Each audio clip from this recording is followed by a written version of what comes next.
Despite being a dark and unsettling set of RPGs dealing with mature subject matter and various occult themes, Atlus has never stopped trying to create a subset of Shin Megami Tensei titles that appeal to a younger audience. This was seen in the release of the various Megami Tensei Gaiden games, which were covered previously on this Western retrospective. But perhaps Atlus's most direct attempt to appeal to a younger set of RPG fans is with the Devil Children series, or as you may know it by its localized name, DemiKids.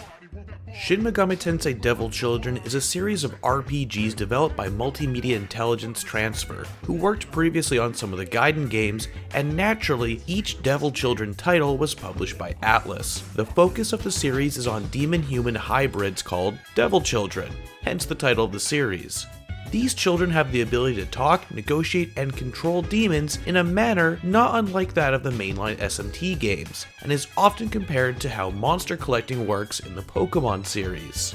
In fact, many would argue that the Devil Children games are unapologetically Pokemon clones, following a similar storyline of kids collecting monsters and battling one another. The Devil Children games even release in pairs with different versions, like Pokemon, with each version often containing exclusive demons and major story differences. More on that later.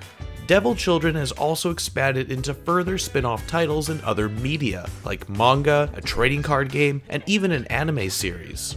Despite being a multimedia series containing several games, only one Devil Children game has seen a release in North America and is the topic of this video, DemiKids Light version and Dark version, which saw a release on October 7th, 2003 in North America for the Game Boy Advance. I will be discussing both versions as there are substantial differences between them worth mentioning. But the question stands, is DemiKids worthy of bearing the Shin Megami Tensei name? And are these games more than just Pokemon clones? Well, let's find out. Both versions follow two boys, Jin and Akira, who are regular students living in the world of REM. They enjoy an ordinary life until the day they discover their powers as DemiKids, as demons start appearing in REM and kidnap their friend Lena. The pair discover that a demon named Imperius is behind the demons and is causing various time rifts to appear in order to take over Valhalla and Dem, which are totally not heaven and hell because this is supposed to be a kids game.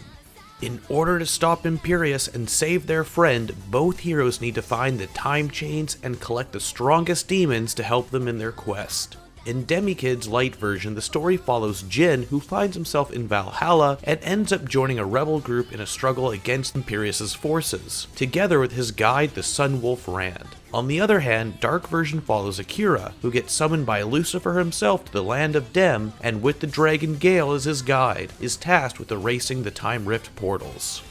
Both games follow the same story, but Light and Dark provide the point of view of their respective hero. There are even points within the story where both Jin and Akira meet up and their adventures intersect, which are definitely more impactful if you know the events of both sides. However, the story alone is not really worth justifying playing through both games, as the story is fairly simplistic for a Shin Megami Tensei game. With that said, as a game targeted for children, DemiKids is certainly darker than one would expect, especially when compared to Pokemon or Digimon games with similar premises of monster collecting. But despite that, both leads are quite typical RPG heroes, which are only really distinct from one another due to the different versions. Overall, the story may be more remarkable compared to other monster-raising games, but is lacking when looking at the rest of the Shin Megami Tensei series. Like the story, the gameplay has also been simplified in order to cater to a younger demographic. Battles, as you may expect, are random, occur often, and are fairly typical turn-based affair. You can order demons to attack, use skills, magic, or switch to other demons in reserve. Recruiting demons involves selecting the recruit option and which party member should do the talking, and in some cases, the approach they should take, like being friendly or diplomatic. Depending on various factors and a fair bit of luck, demons can either join you, give you items, or flat out attack you. Like many Shin Megami Tensei games, this process feels quite random. Battles serve as a large portion of the game, and having the ability to resolve them automatically was greatly appreciated. It should also be noted, in a manner similar to Persona 2, you can even have demons create combo attacks if they have an affinity with one another. The battle system works, but like the story, feels lacking when compared to other SMT games, and I also feel it lacks many of the addictive qualities of titles like Pokemon. You can battle friends at the BattleNet Center and engage in cameo battles with characters from the Persona series for various rewards, which was a neat addition for longtime fans, although I would not expect many kids to know who these characters are. There are other minigames to participate in, but they are all fairly simplistic and did not hold my attention. To further solidify the Pokemon comparisons, you even have a pseudo Pokedex called the Vinecom. The game offers some customization through the Demi-Lock, which enables various upgrades like greater demon storage and reduced encounter rates. But despite these additions to the Shin Megami Tensei style of gameplay, where DemiKids really shines is the fusion system. Like other games in the series, you can fuse multiple demons together. Some combinations will earn you new demons of varying quality. Fusion works differently depending on which version you are playing. In Light, there can be accidental fusions, which occur randomly during a regular fusion. Some of these accidents can result in creating some of the strongest demons in the game and are typically quite useful, whereas in Dark, there are no random fusions. But you can perform a pure fusion by fusing two of the same demons together to strengthen one of them. Between the two systems, the accidental fusion is far more interesting and offers more diversity with the monsters and demons you can collect.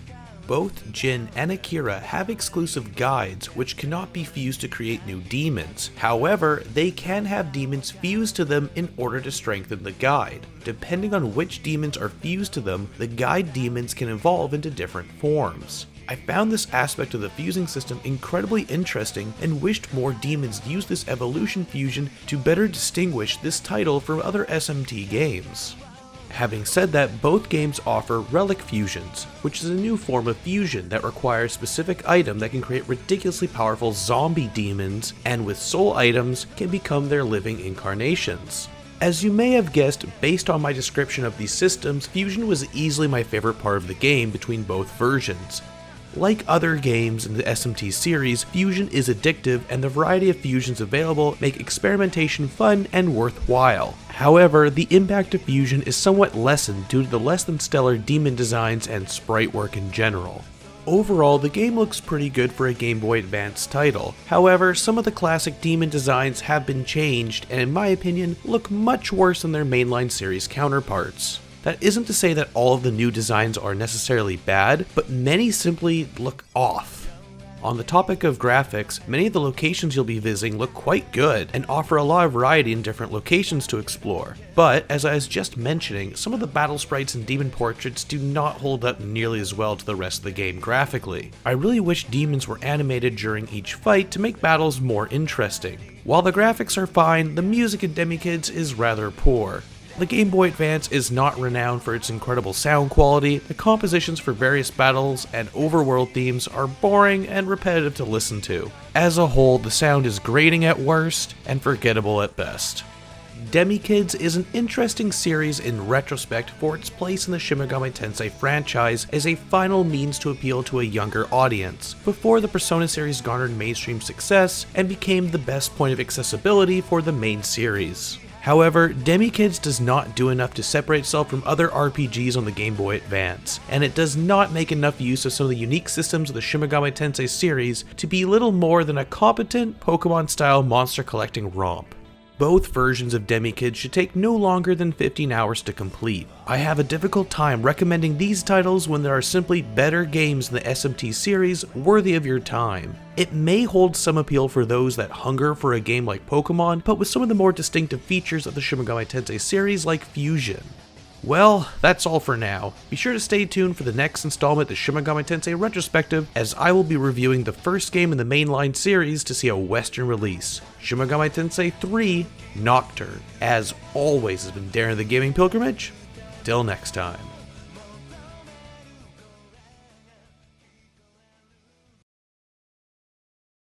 Well, this video is a long time coming. I thank every single one of you watching this with your patience for waiting on this video to come out. It took way longer than anticipated, but I'm looking to have the next episodes of the Shin Megami Tensei Retrospective come out in a fairly consistent manner from this point onwards. The plan from here on out is to have the next two videos on this channel be more geared towards the Shin Megami Tensei Retrospective, then I'll be looking at another review for RPG Site, and then from there I'll be posting my Fates review, which will be easily the longest review on this channel.